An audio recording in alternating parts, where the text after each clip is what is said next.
Welcome to the lands of science fiction stories. I wish you a pleasant listening experience.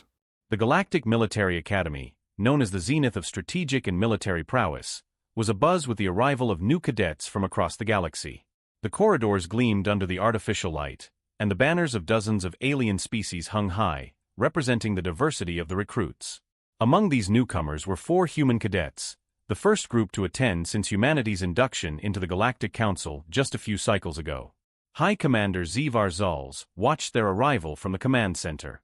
His tentacles flexed nervously, a rare display of emotion for someone of his rank. Zivar had heard much about humans, or as they were colloquially known, Deathworlders, given the brutal and hazardous nature of their home planet. Still, he was skeptical. Their records boasted incredible adaptability and survival instincts, but they were raw, untested in the Academy's strict and rigorous training programs. One of the humans, a tall figure with dark hair tied back in a bun, approached the command center's console, an easy smile plastered on his face. "Commander Zalz, I'm Cadet Kellen Vex," he announced, extending a hand, an Earth gesture Zivar had read about but was hesitant to reciprocate. "Kellen Vex," Zivar echoed, his 4 eyes blinking in sequence. "And these are your companions." Behind Kellen, 3 other humans stood at ease. The first was a wiry woman with red hair tied into tight braids. She carried a mischievous grin that spoke of a love for chaos. "Cadet Arya Nix," she said, waving. Next to her stood a hulking figure with a shaved head and arms crossed over his chest. His gaze was steady and intense. "Cadet Brant Tank Mordax," he grunted. The final cadet was a slender man with glasses, holding a datapad and eyeing the room with analytical curiosity. "Cadet Levi Trent, Commander," he said, his voice calm and precise. Zivar studied them, making quick mental notes. "Welcome, cadets. You are the first humans to participate in our Academy's renowned training program.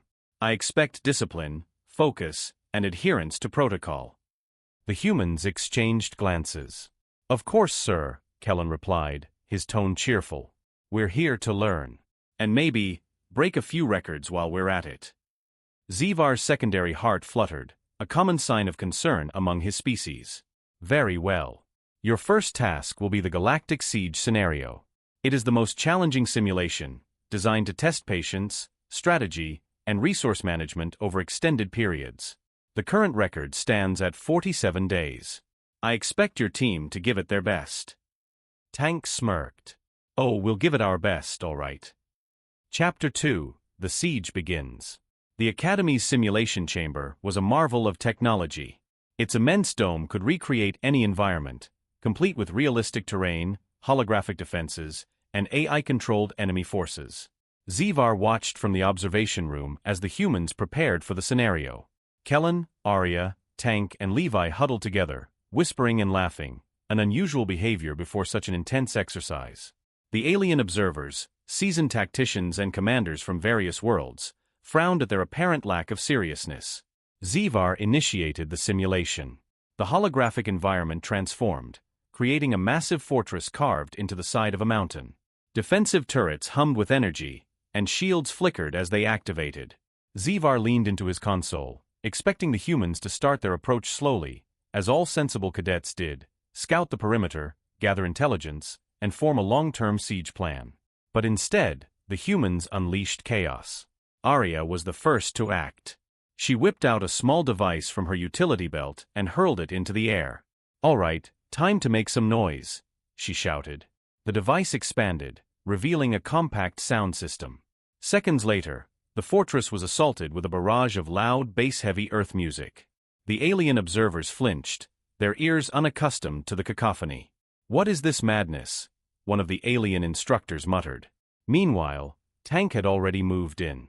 With the agility of a predator, he sprinted toward the fortress's entrance, dodging turret fire as he went. He carried a shield generator, custom-built and modified, strapped to his arm. Energy blasts deflected off it as he barreled forward. "Tank, cover me!" Kellen shouted. He leaped from one rocky outcropping to another, navigating the treacherous cliffs with an almost unnatural ease. Levi, meanwhile, had positioned himself further back. He opened his datapad and connected it to the fortress's comms system. "I've accessed their defense algorithms," he said, fingers flying over the screen. "Initiating Phase 1, Echo Interference." Zivar's eyes widened. Impossible. No cadet has ever breached our comm systems so quickly. The fortress's defenses, programmed to repel conventional attacks, began to stutter as Levi's program flooded them with false signals and jamming frequencies. The once impenetrable fortress started firing at phantom targets, its sensors overwhelmed. Kellen reached the fortress's walls, planting several devices along the perimeter. "Arya now," he called over his comm. "Roger that," she replied, activating the sound system to maximum volume. The fortress's shields, designed to withstand physical and energy assaults, faltered under the sonic barrage. Arya's grin widened as she cranked the bass up another notch. "All right, Tank, time for some fireworks." Kellen yelled. Tank pulled out a set of charges, modified mining explosives repurposed for combat. "You got it, boss." He set them along the weak points Kellen had marked. Zivar's tentacles twitched nervously. What are they doing? This is not a sanctioned approach. The charges detonated, sending shockwaves through the simulated landscape. The fortress's walls, weakened by the sonic interference, crumbled under the explosive force. The human cadets laughed as they stormed the breach, moving with a precision and speed that defied Zivar's expectations. By the time the fortress's AI recalibrated and began to focus its fire again, it was too late. Kellen and his team had already infiltrated the command center, planting their victory beacon. The simulation ended with a loud chime. The fortress's defenses shut down, and the holographic environment faded back to its neutral state. Zivar's console flashed the final time, 19 minutes and 58 seconds. The alien observers stared in stunned silence. Zivar's eyes twitched, processing the data. How did you?" Kellen turned to face the observation room, a triumphant grin plastered across his face. "Looks like we set a new record." In the aftermath of the record-breaking siege scenario, the human cadets stood in the Academy's debriefing chamber. The large, circular room was designed to make participants feel small, a psychological tactic meant to humble those who performed poorly. Today, however, the chamber buzzed with a different kind of energy. A crowd of alien instructors and high-ranking officers from various military departments filled the observation seats, murmuring in disbelief. High Commander Zivar Zals took his place at the central podium, his tentacles curling and uncurling in agitation. His eyes locked onto Kellen and his team, and he struggled to maintain his composure.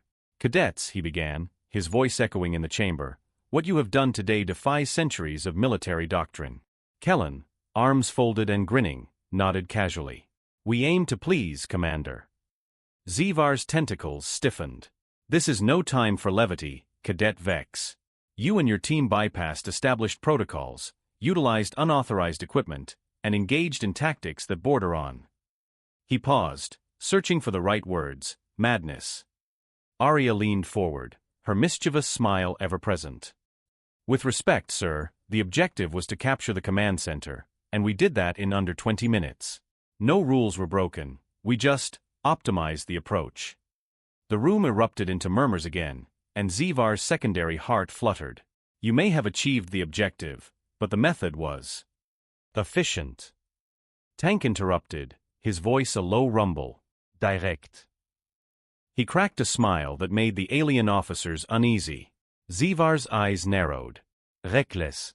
This kind of behavior is unacceptable. The simulation is meant to test endurance and strategic patience, not," he hesitated, his eyes darting to Levi. "What did you call it?" "Speedrunning," Levi supplied helpfully. "It's a human tradition. We aim to complete tasks in the shortest time possible. A form of innovation." Zivar's tentacles twitched. "Innovation?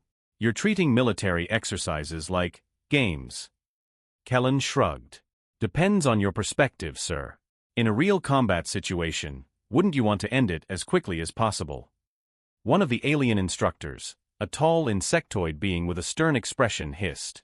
"This is an insult to the Academy's traditions. The siege scenario has been the pinnacle of our training for generations." Kellen met the instructor's glare with a calm expression. "And maybe that's the problem. Sometimes, you need a fresh perspective." As the debriefing continued, word of the human cadets' record-breaking run spread across the Galactic Academy's network. Streams of footage from the simulation, especially the moments where the fortress's defenses were overwhelmed by the improvised sound system and explosive charges, became viral among students and instructors alike. By the time the cadets exited the debriefing chamber, they were greeted by a mixed crowd of curious onlookers and hostile stares. Some species, like the Arxons, reptilian warriors known for their rigid adherence to protocol, looked on with open disdain. Others, particularly the younger cadets from less militaristic worlds, watched with excitement, eager to meet the humans who had defied tradition. Arya nudged Kellen. "We're either going to be heroes or get kicked out. No in-between." Kellen grinned. "Heroes are more fun." Tank crossed his arms, his eyes scanning the crowd. "Let's just be ready for any trouble." Levi adjusted his glasses, glancing at the holofeeds displaying their run. "It's not just the Academy watching us now. Commanders from across the galaxy are tuning in. Some seem impressed, others not so much." As they moved through the corridors, they were approached by a tall silver-skinned alien with an elongated head and a smooth, featureless face. He was flanked by two heavily armed guards. "Cadets," he greeted in a deep, resonant voice. "I am High Inquisitor Tharn of the Galactic Defense Council. We need to speak. Now." Kellen raised an eyebrow. "Inquisitor? Sounds serious." The alien's expression remained unreadable. "What you have done today has raised concerns. Follow me." The cadets were escorted to a secluded chamber within the Academy's administrative wing, its walls lined with holoscreens displaying various galactic events. High Inquisitor Tharn sat behind a sleek desk, motioning for the cadets to take their seats. His eyes, tiny slits that glowed a faint blue, watched them intently. "You've made quite an impression, cadets," he said, his voice a controlled monotone. "Your actions today have sparked a debate that reaches beyond the Academy's walls." Kellen shrugged, playing it cool. "We just did what we had to do to win." Tharn leaned forward, his eyes narrowing. "And that's exactly the issue. The Galactic Military Council is split on what to do with you. Some view your methods as an affront to centuries of tradition, while others," his tone shifted slightly, "believe you may represent a new approach to warfare." Arya smirked. "Sounds like we've got fans." Tharn's expression remained impassive. "This is not a matter of fandom, Cadet Nix. It is a question of whether your presence here will benefit or destabilize the Academy's mission. We are not prepared to accept unorthodox methods without scrutiny." Kellen leaned back in his chair. "So what happens next?" The Inquisitor tapped a button on his desk, and a hologram of a planet appeared, surrounded by a halo of fortified installations. "We have another scenario, one far more complex than the Galactic Siege. It's a classified exercise designed to simulate an interplanetary conflict on an unprecedented scale." Tank's eyes lit up. "Sounds like a challenge." Tharn's eyes glowed brighter. "Indeed. The current record is 14 days, set by an elite team of Arxon strategists. We want to see if your methods can break that record as well." Arya laughed. "You want us to break your own records, just so you can study us?" Tharn didn't flinch. "Precisely. Succeed, and you'll earn the Academy's highest honors. Fail, and the debate over your presence here will end unfavorably for you." Levi adjusted his glasses. "Sounds like a test we can't refuse." Kellen nodded. "Allricht, Inquisitor. We accept. But don't blame us when your records look like training exercises by the time we're done." Tharn's thin lips curved into what might have been a smile, or a grimace. "We shall see, cadets. Prepare yourselves. The next simulation begins tomorrow." The cadets spent the next few hours preparing in their quarters. They reviewed the limited data Tharn had provided about the upcoming scenario. The simulated planet, X-437, was designed to replicate the conditions of a hostile, heavily militarized environment. It featured complex terrains, hostile weather patterns, and an adaptive AI that controlled enemy forces. "This is going to be intense," Levi said, scrolling through the topographical data. "They've loaded it with every hazard they can think of." Tank cracked his knuckles. "All the more reason to show them what we can do." Kellen assembled his team around the central console. "All right, team, this is bigger than the siege scenario. We're not just breaking a record, we're showing them what humanity can bring to the table." Arya leaned in, her grin widening. "So what's the plan, boss?" Kellen's eyes gleamed. "We go in fast, hit hard, and leave them wondering what just happened. But this time, we're gonna take it to the next level. Levi, I need you to hack their orbital systems and rain down a little surprise. Levi smirked. Already working on it. Tank, you're on heavy assault. Take point and clear our path through any obstacles. And Arya, let's see if you can outdo that sound system trick. Arya winked. Oh, I've got a few new toys that'll make the last run look like child's play. Kellen smiled. Good. Let's show them what Deathworlders can really do. The next day, as the cadets stepped into the simulation chamber, the eyes of the entire academy, and the galaxy, were upon them. The fate of humanity's reputation hung in the balance. The simulated environment materialized around the cadets, transforming the blank chamber into the hostile world of X-437. The sky loomed with roiling clouds, lightning crackling through the atmosphere as gusts of acidic wind swept across the rugged terrain. Vast networks of defensive installations dotted the landscape, guarded by AI-controlled troops and automated turrets. The objective was clear: infiltrate the central fortress at the heart of the enemy's territory and disable the command center. High Inquisitor Tharn watched from the observation deck, surrounded by alien commanders and tactical experts, all eager to see if the human cadets could overcome the impossible. The timer started. Kellen's team sprang into action. All right, team, Kellen's voice came through the comms, calm and controlled. Levi, engage the orbital systems. Arya, get those drones in the air.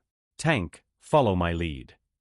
The team split into their roles, each moving with the precision and speed that had become their trademark. Arya activated a new set of drones, sleek and armed with a mix of holographic projectors and sonic disruptors. They shot into the sky, creating false heat signatures and blinding flashes of light that confused the fortress's defensive sensors. Meanwhile, Levi hacked into the simulated planet's orbital defense systems, using them against their creators. The sky lit up as orbital cannons, meant to target intruders, now bombarded the enemy's own installations, leaving trails of destruction in their wake. Tank, using a gravitic propulsion pack, launched himself across the rough terrain, laying down suppression fire with his customized plasma cannon. Explosions rippled through the enemy lines as Tank tore through their defenses, clearing the path for Kellen. Status, Levi? Kellen asked, his voice crackling through the interference. Orbital cannons are online, and I'm hijacking their comms now, Levi replied, fingers flying over his datapad. This fortress is built like a tank, but they didn't account for internal sabotage. I'm shutting down their shields. In the observation room, High Commander Zivar Zal's eyes widened. They're turning the AI's own defenses against it, he muttered. This is unprecedented. The cadets reached the outer wall of the central fortress, a towering structure surrounded by a shimmering energy field. Kellen planted a set of charges, while Arya deployed a sonic amplifier. She cranked the volume, sending shockwaves through the air. The sound waves disrupted the fortress's shields, causing them to flicker and weaken. On my mark, Kellen called out. 3, 2, 1, breach. The charges detonated, and the shield collapsed. The fortress's outer wall crumbled, opening a path into the heart of the complex. The cadets stormed in, cutting through enemy defenses with precision and speed. The fortress's AI, overwhelmed by the relentless assault, recalibrated its focus, but it was too late. Levi's hack had disabled its primary targeting systems, leaving the defenders blind and disoriented. Command center is ahead. Kellen shouted as the team dashed through the corridors. The final stretch was heavily guarded, but Tank led the charge, clearing the way with explosive rounds. Arya followed, her drones projecting holograms of additional human soldiers, causing further confusion among the fortress's automated forces. The team reached the command center doors, a massive, reinforced barrier designed to withstand direct assaults. Levi, open it, Kellen ordered. Levi connected his datapad, and within seconds, the security systems disengaged. Access granted. All yours, boss. Kellen pushed the doors open and stepped inside, his team at his back. The command center's central console stood before them, glowing with the simulated power of an entire military installation. Kellen approached it, fingers hovering over the controls. Time check, he called out. Levi glanced at his timer. 18 minutes and 43 seconds. We're about to shatter another record. Kellen grinned. Let's finish this. He pressed the activation key, and the command center system shut down. The fortress's lights dimmed, and the simulation froze, signaling their victory. The holographic environment faded, leaving the cadets standing in the center of the now empty chamber. A hush fell over the observation room as the timer displayed the final result, 18 minutes and 57 seconds. The new record was set, and the humans had once again defied expectations. Zivar stared at the timer, all four of his eyes blinking in disbelief. High Inquisitor Tharn, however, showed no sign of surprise. "Well done, cadets," he said, his voice echoing in the chamber. "You have proven your worth." The crowd of alien commanders and instructors remained silent, some looking shocked, others whispering in hushed tones. But among the younger cadets, those who had watched in awe, a cheer broke out, rippling through the observation deck. As Kellen and his team exited the chamber, they were met with a mixture of applause and glares. The human cadets exchanged triumphant smiles, knowing they had made their mark. "Looks like we made an impression," Arya whispered. Kellen nodded. "We're not just here to learn, we're here to change the game." High Inquisitor Tharn watched them with a calculating gaze. "Humanity may very well be the future of our military tactics," he muttered. "And this is only the beginning." Zivar, still reeling from the display, shook his head. "I fear what that means for the rest of us." As the cadets walked out of the simulation chamber, one thing was clear: the galaxy had been introduced to a new kind of warfare, one that would challenge the very foundations of military strategy for generations to come. And the humans, with their unorthodox methods and boundless energy, stood at the forefront of this revolution. Final note: High Commander Zivar Zals has requested medical leave for further evaluation of his health following the events. The Galactic Military Academy has officially declared the human cadets' methods as an innovative approach worthy of further study. As for the cadets themselves, their success has led to a new classified training program aimed at exploring the full potential of human tactical evolution. Inquisitor's personal addendum: if humanity's cadets can achieve this much in mere weeks, we must prepare for the day they command entire fleets. The galaxy will never be the same. End of story.